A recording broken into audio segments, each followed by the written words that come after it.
Hello students, welcome to Adi Pathshala. Today we are going to discuss part 4th of gravitation, class 9th. तो आज का जो video है ये theoretical portion का लास्ट पार्ट है, ठीक है। एंड आप लोग तैयार हो जाइए।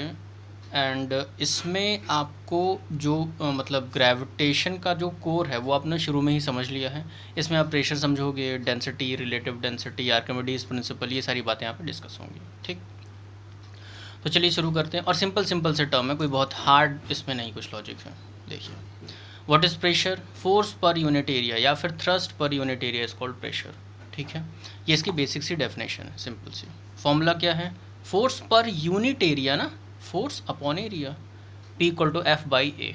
यूनिट कैसे निकालेंगे? फोर्स की यूनिट होती है न्यूटन, एरिया की यूनिट होती है मीटर स्क्वायर, न्यूटन पर मीटर स्क्वायर। इसी को कंबाइन करके पास्कल कहते हैं, ठीक है। इसी को कंबाइन करके पास्कल कहते हैं। और कंफ्यूज मत होना, थ्रस्ट और फोर्स एक ही चीज़ होती है, सिनोनिमस हैं दोनों, ठीक। एक बात, अब ये तो हमें समझ में आ गया कि डेफिनेशन समझ में आ गई, फॉर्मूला समझ में आ गया, बट हम अपने माइंड में लाएँ कैसे कि कैसे फील करें कि प्रेशर होता क्या है, ठीक है। तो आप ऐसे समझो कि अगर आप किसी भी जगह, अगर जो बच्चे पुशअप मारते हैं उनकी बात कर रहा हूँ, ठीक है। जो बच्चे पुशअप मारते हैं, अगर वो अपने हाथ को ऐसा ये रख करके पुशअप या ऐसा फैला करके पुशअप मारते हैं, ठीक है, तब उनको ज़्यादा प्रॉब्लम मेहनत नहीं करनी होती है, ठीक है। लेकिन अगर वही उंगली का सहारा लेकर, जो ऐसे पंच ऐसे ये करते हैं, ठीक है, अगर वो उंगली का सहारा लेकर के पुशअप मारते तो बहुत दर्द होता है। तो इससे पता चलता है कि उस कंडीशन में प्रेशर ज़्यादा लग रहा है।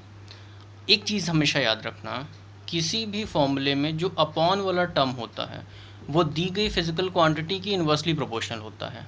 मतलब अगर एरिया बढ़ेगा, ठीक है, तो प्रेशर कम हो जाएगा, ठीक।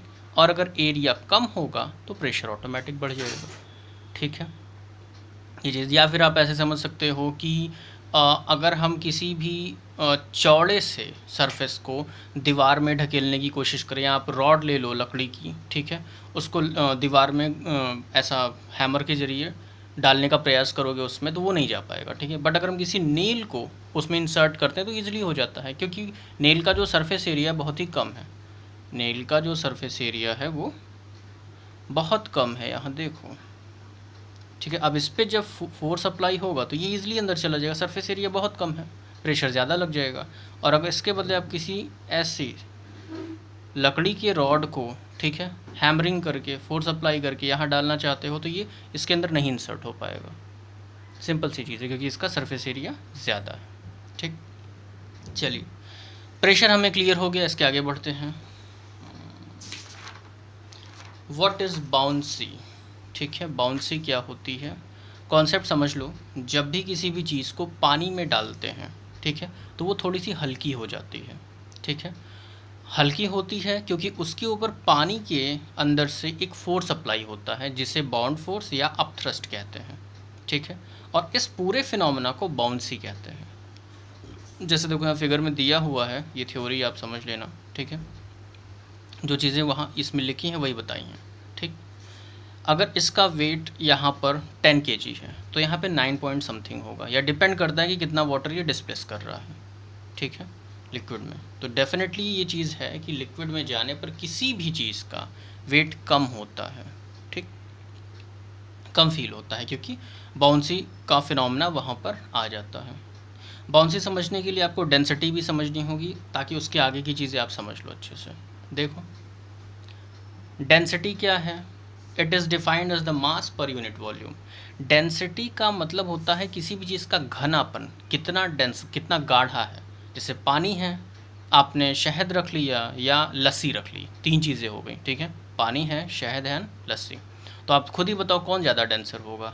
लस्सी ज़्यादा डेंसर होगी, शहद उससे कम और पानी सबसे कम, ठीक है।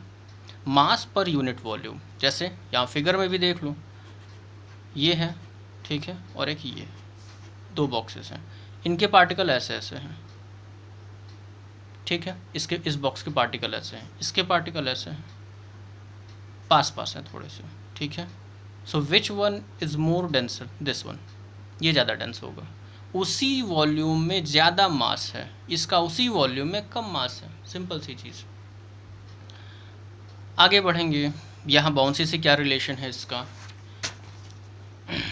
देखो, अगर कोई भी ऑब्जेक्ट पानी में डूब जा रहा है, ठीक है, अगर पानी में डूब रहा है तो उसकी डेंसिटी पानी से ज़्यादा है, ठीक है, वाटर से ज़्यादा है।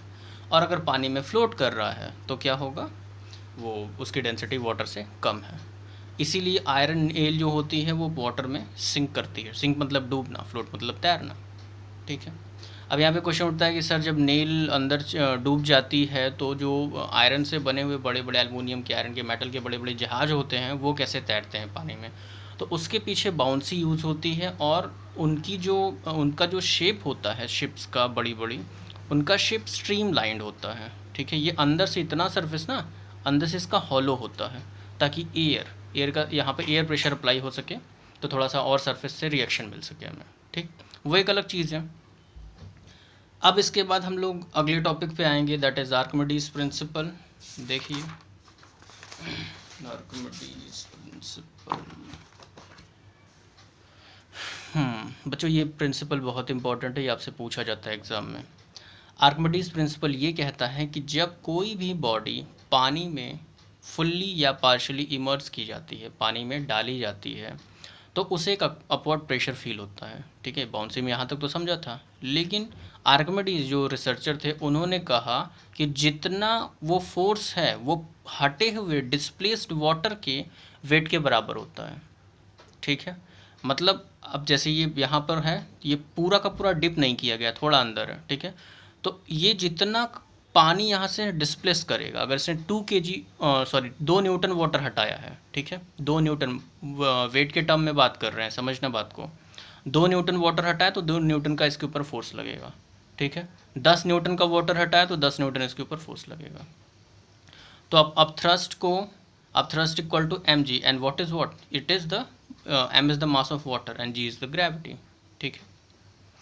तो आर्किमिडीज प्रिंसिपल मोस्ट इंपॉर्टेंट है, आई होप कि आपको समझ में आ रहा होगा। ये पोर्शन लर्न कर लेना बहुत इंपॉर्टेंट है, ठीक। और कॉन्सेप्ट वही है, जितना ज़्यादा कोई भी चीज़ वाटर हटाएगी उतना ही ज़्यादा वो फोर्स को फील कर पाएगी। जैसे एक आप चाहो तो एक हैमर ले लो, ठीक है, या पत्थर ले लो, एक स्टोन ले लो। अगर आप स्टोन को पानी में डिप करते हो, ठीक है, तो वो तो वैसे डूब जाएगा, बट उसको हाथ से होल्ड करना, तुम देखोगे कि थोड़ा सा भार जो है वो कम फील हो रहा है जब वो पानी में जा रहा है, तो ठीक है। तो स्टोन ने अपने वॉल्यूम के अकॉर्डिंग कुछ वेट हटाया होगा वाटर का, ठीक है, अपने वॉल्यूम के अकॉर्डिंग कुछ वेट, जैसे ये स्टोन या इसी को देखो, ठीक है, कुछ वेट उसने यहाँ से हटाया होगा, ठीक। और अगर इसके बदले एक फुला हुआ बलून ले लो, उसको पानी में डालो, तो उसको तो प्रेशर डाल करना पड़ेगा कि वो पानी के अंदर जाए, वो जाएगा ही नहीं, ठीक है।